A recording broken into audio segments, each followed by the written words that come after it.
Los amores de Luis XI de Francia. Atención a poner las barbas en remojo. Vamos a ubicarnos en Francia a mediados del siglo XV. Por entonces el rey era Luis XI, hijo de Carlos VII, el rey de Juana de Arco y María de Anjou. Hace algunas semanas contamos un episodio de Luis XI junto a su primera esposa, Margarita de Escocia, aquella hermosa que murió melancólica, según el rey por exceso de poesía. El rey dijo esto con cinismo, ¿no? Margarita se reunía con varios mancebos y compartía con ellos lecturas y caricias, con muchachones. Alguien tocó la corneta, Luis se enteró, la encerró a Margarita y la sometió a una vigilancia que terminó por enloquecerla, y Margarita dejó de comer y murió. Pero hoy empezamos los amores de Luis XI por el segundo capítulo. Luis se casó en segundas nupcias con Carlota de Saboya, pero no le dio mucha bolilla. En realidad la recluyó en un castillo y la dejó ahí, ¿no? Él estaba interesado en divertirse con otras muchachas. Mientras tanto sería todavía mejor, su mujer Carlota llevaba una existencia muy triste. Cuenta Brantôme que vivía ella en el castillo de Amboise como una simple dama, con una corte muy reducida, 3 o 4 alcahuetes y para de contar, vestida como una crota y entregada a los rezos y a los oficios de granja, de limpiar gallineros. La reina de Francia. Y me imagino que diría: mira, para esto soy la reina de Francia, para limpiarle la mugre a estas gallinas. Otro historiador, Sauval, escribió que a Luis le gustaban especialmente los chistes picantes. Le gustaban los que se llaman cuentos verdes. E incluso el que contaba el chiste con más gracia era mejor recibido en la corte. Para ser bien recibido en la corte de Luis XI había que contar buenos chistes puercos. El propio rey, desde luego, no dejaba de repetirlos y casi siempre pedía que le contasen chistes nuevos para luego difundirlos. Cuando esos chistes que contaba el rey no tenían buena recepción o no parecían entenderse, Luis castigaba al que se lo había contado por primera vez. Y anota con buen tino el historiador Sauval que era curioso que en una corte, donde generalmente reina la obsecuencia, no se rieran todos, aunque fuera solo para honrar al soberano. Parece que no, que en la corte de Luis XI se reían si les gustaba el chiste, o si lo entendían. Bueno, pero más allá de los cuentos verdes, Luis XI disfrutaba del encuentro con algunas damas, incluso algunas damas que marcaban 1.34 la milla, y que eran tomadas en las calles por encargo del rey y conducidas regularmente al mejor lecho del país. Brantôme cuenta que tenía por costumbre Luis amar a una mujer diferente cada día, porque ese era su deseo y su método. Y además porque para eso era el rey, decía. Parece que disfrutaba enormemente del encanto diverso y casi no amaba de otro modo. Se desvinculaba de cualquiera que pudiera gustarle solo por continuar con obstinación aquella construcción de amores múltiples que debían renovarse obligatoriamente a diario. Sin embargo, este periodo duró un poco más de un año, no mucho más, ¿no? Si se tiene en cuenta que estuvo un par de meses enfermo durante ese periodo, puede calcularse que amó a unas 300. Luego de esa temporada, los amores de Luis XI continuaron siendo diversos, pero por ahí las que conseguían acceder a su lado permanecían algún tiempito, ¿no? Algún tiempo junto a él.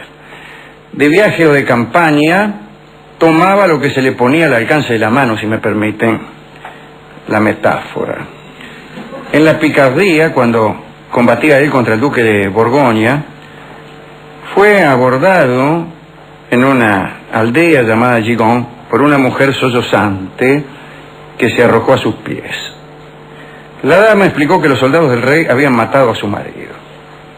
Señor, vuestros soldados han matado a mi marido, dijo. Luis contempló a la viuda y la encontró tan hermosa que se enamoró y le ordenó que fuera con él a la corte, asegurándole que haría castigar a los culpables. Ya en París, el rey colmó de tantos regalos a la viuda, que la dama olvidó todo lo que había sufrido. Incluso dice la crónica que la mujer testimonió al rey su reconocimiento con mengua de su honor toda la noche. Ahora bien, Luis siguió haciéndole regalos. Un día tuvo la idea de regalarle a esta viuda una cadena de gemas refulgentes. Entonces se le encargó a un joyero, llamó a un joyero y dijo: escúcheme, hágame una cadena de gemas refulgentes. Cuando estuvo terminada la joya, la esposa del joyero, que se llamaba Françoise, fue a llevarla a la corte. Dijo: aquí le traigo la cadena de gemas refulgentes que usted le encargó a mi marido. Y el rey la vio a esta mujer, a la joyera, vamos a llamarla así, y le gustó también. Y se desenamoró de la viuda y se enamoró de la joyera. Y entonces le encargó al tesorero Lanois que cuando la mina volviera para cobrar, Françoise, ¿no?, la mujer del joyero, volviera para cobrar la joya, que le dijera que el propio rey le iba a pagar personalmente, cosa que no se hacía casi nunca, ¿no? Entonces Françoise, la mujer del joyero, entró al gabinete del rey y dijo: buenas tardes, soy la mujer del joyero, vengo, ¿se acuerda? Sí, dijo el rey. Vengo a cobrarle. Sí, dijo el rey. El rey no era muy galante en realidad, y le dijo sin dilaciones si no quería corresponder a su pasión por un rato. François se dejó tentar, por no decir otra cosa, y no tardó mucho en ser la nueva favorita del rey. Y la viuda se quedó sola, pobre, bueno.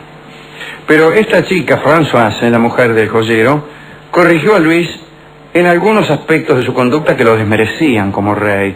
Parece que Luis tenía olor a grasa, andaba con las pilchas siempre mugrientas, era un roñoso, y junto a Françoise se volvió más pulcro. Pero todos esos amoríos tuvieron que suspenderse violentamente. Mientras Luis se entregaba a todas estas aventuras, la reina Carlota permanecía enclaustrada y por lo tanto no había descendencia. Y podía suceder que otra rama dinástica, por ejemplo la de los príncipes de Orleans, se hicieran del trono si Luis no conseguía tener un hijo.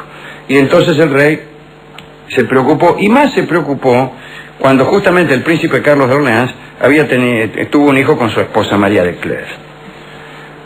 Ahí Luis decidió apurar su descendencia, salió a caballo hacia Amboise, donde estaba Carlota ahí, dele cuidar gallinas,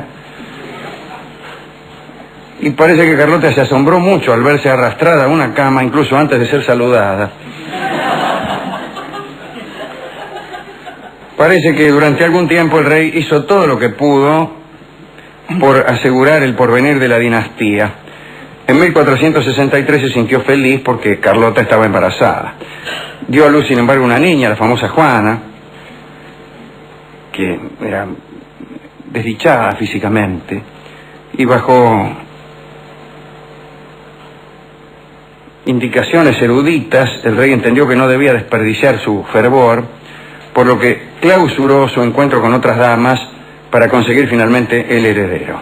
Y lo logró cuando nació Carlos, que sería su sucesor, y el nuevo rey, que se llamó Carlos VIII, el mismo de las invasiones a Nápoles, el mismo que importó la sífilis a Francia, aquella enfermedad que los franceses llamaban el mal de Nápoles, y los napolitanos el mal francés. Esta es la historia de Luis, el rey que tenía por costumbre amarlas por una noche y luego abandonarlas. tiene alguna dedicatoria que hacer. A mí me gustó esta historia. Sí, a Carlota de Saboya, pobrecita. Que andaba ahí con la gallina, dele que dele, mientras el Reinaldo andaba en la suya. Y también a François, Alejandro, digo, siempre es bueno que le enseñó. Una mujer que a uno lo Sí, mejora. es verdad. Es una buena cosa en la vida. ¿Sí? Sí, que uno... Sí, yo... que lo hace hacer un poco mejor, sí. ¿Te no le gusta? Ah, sí, sí, sí. También. Sí, yo he tenido esa suerte. Claro. Sí, seguro que sí, claro. Fíjate, casi todas las buenas tendencias que tengo, que son bien pocas, desde luego, obedecen a la influencia de alguna dama. Alguna François. Quiere decir que si hubiera tenido más damas, seguramente tendría un mayor número de tendencias positivas. Ajá. Así que en esa inteligencia es que sigo buscando. Claro. Algunos me dicen, ¿por qué no trabaja directamente y busca tendencias positivas en vez de damas?